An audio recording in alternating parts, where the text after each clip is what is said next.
And I want to let you guys know to never give up, to keep pushing, to stay positive.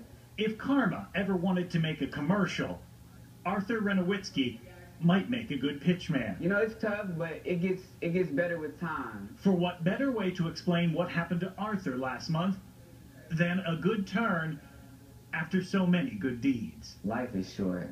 I know that after what I've been through, and I want to leave a mark on this life. Arthur's story, you might have guessed, didn't start in a good way. This chapter beginning 7 years ago with a mugger and a gun in a dark San Francisco parking lot. It happened so quickly, shot me. The bullet went through my chest, went through both of my lungs, shattered my spine.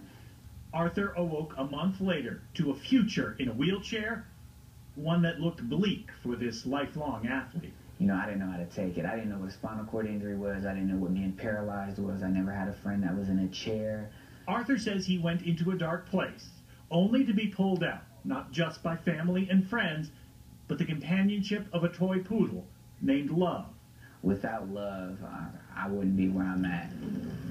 With Love's help, Arthur decided to turn a negative into a positive, not just making the most of his life, but visiting hospitals and rehab centers, letting newly paralyzed patients know it can get better. Hi, what's your name?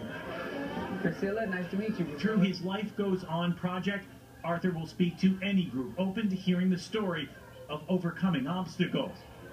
And for all of it, Love is there. 26-year-old Arthur Renowitsky is heartbroken and worried. Which is why last month, when Love disappeared, it was headline news. Arthur had been preparing to work out at the San Leandro Marina when Love was stolen. A full-court media blitz, both social and traditional, followed, until a couple who had purchased Love in the parking lot of a Walmart realized who they had and gave her back. It felt great to be able to have that support, and it felt even better to get her back. This is Love right here. And just how does a do-gooder return such a good deed? In Arthur's case, by keeping up the good work. I know that I was able to help somebody, you know, push on and live life to the fullest, and that's my main goal every day, is to live life to the fullest.